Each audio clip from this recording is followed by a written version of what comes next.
દ્વારકા, પોરબંદર અને જૂનાગઢની સાથે ગીર સોમનાથ જિલ્લો પણ આકાશી આફતની ઝપેટમાં આવ્યો છે। ગીર સોમનાથ જિલ્લામાં તોફાની વરસાદ પડતા કેટલાક વિસ્તાર જળબંબાકાર બન્યા છે। વેરાવળ શહેરમાં પડેલા ધોધમાર વરસાદથી આખું જ શહેર પાણી થયું, જેમાં નદીઓના પૂરે મુશ્કેલી વધારી દીધી। ગીર સોમનાથમાં જળ સંકટ, વેરાવળમાં ધોધમાર, જ્યાં જુઓ ત્યાં વરસાદી માર। સૌરાષ્ટ્રમાં ખાબકી રહેલા ધોધમાર વરસાદના મારના ભરડામાં ગીર સોમનાથ જિલ્લો પણ આવ્યો। ગીર સોમનાથના વેરાવળમાં અનરાધાર વરસાદ ખાબક્યો। વેરાવળમાં મેઘાની તોફાની બેટિંગથી મિસ્કિન કોલોની વિસ્તાર બેટમાં ફેરવાયો। મિસ્કિન કોલોનીમાં કમરસમા પાણી ભરાતા 4000થી વધુ લોકો પ્રભાવિત થયા। વેરાવળ શહેરમાં મુશળાધાર વરસાદ વરસી રહ્યો છે અને જેના પગલે જળબંબાકારની પરિસ્થિતિ નિર્માણ પામી છે। સંદેશ ન્યૂઝ પહોંચ્યું છે ગ્રાઉન્ડ ઝીરો ઉપર। આપ જોઈ શકો છો કમરથી ઉપરસમા પાણી અહીં ભરાઈ ચૂક્યા છે। આ વેરાવળની મિસ્કિન કોલોનીના દ્રશ્ય છે, કહી શકાય। અહીં કમરથી ઉપરના પાણી ભરાઈ ચૂક્યા છે। જળબંબાકારની પરિસ્થિતિ અહીં નિર્માણ થઈ છે। અહીંના જે સ્થાનિકો છે તે પારાવાર મુશ્કેલીનો સામનો કરે છે। સંદેશ ન્યૂઝ ગ્રાઉન્ડ ઝીરો પર પહોંચ્યું છે, જે લોકોની સમસ્યા તેને વાચા આપવાનો પ્રયાસ થઈ રહ્યો છે। કેટલા વર્ષોથી આ તકલીફ રહે છે, બરાબર। કોઈ નિકાસ હમણાં સુધી કોઈ થયો નથી પાણીનો, બરાબર। કોઈ આવવા માટે બી તૈયાર નથી આવ્યા, કોઈ નેતાઓ બી, બરાબર।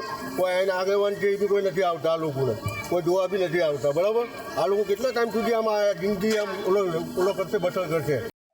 મિસ્કિન કોલોની સહિત આસપાસના અનેક વિસ્તારો જળબંબાકાર થયા। વેરાવળનો મુસ્તફા મસ્જિદ રોડ, આઈસા, સિદ્દીકા કોલોની પાણી થયા। વેરાવળમાં જળબંબાકાર થયો છે ભારે વરસાદ અને દેવકા નદીમાં આવેલા પૂરના કારણે। દેવકા નદીમાં પૂર આવતા વેરાવળની અનેક સોસાયટીઓમાં દર વર્ષે પાણી ફરી વળે છે। વેરાવળ શહેર તેમજ ગ્રામ્ય વિસ્તારમાં પણ વરસાદી કહેર જોવા મળ્યો। દેવકા નદીમાં પૂર આવતા ઉંબા ગામ જળબંબાકાર થયું। વેરાવળમાં ઠેર ઠેર પાણી ભરાતા ચાંડુવાવથી વાવડી ગામને જોડતો રસ્તો જળમગ્ન થયો। વાવડી ગામના રસ્તા પર પાણી ભરાતા વાહન ચાલકો મુશ્કેલીમાં મુકાયા। ગીર સોમનાથમાં પડેલા ધોધમાર વરસાદના કારણે પ્રભાસ તીર્થનો ત્રિવેણી સંગમ છલકાયો।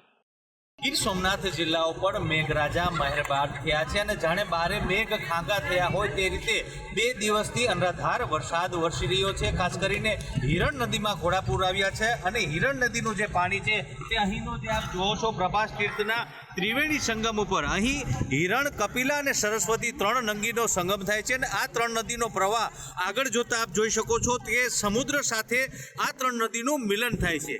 આ પવિત્ર જે ઘાટ છે ત્રિવેણી સંગમ ઘાટ ઉપર આજે પાણીનો વિપુલ માત્રામાં પ્રવાહ આવ્યો છે અને નવા નીરના પગલે જે ત્રિવેણી ઘાટ પણ છલકાયો છે, જેને લઈને અહીંના સ્થાનિકો અને યાત્રિકોમાં ખુશીનો માહોલ જોવા મળી રહ્યો છે। ગીર સોમનાથમાં મેઘાનું જોર ઘટતા હવે લોકોને રાહત મળી છે।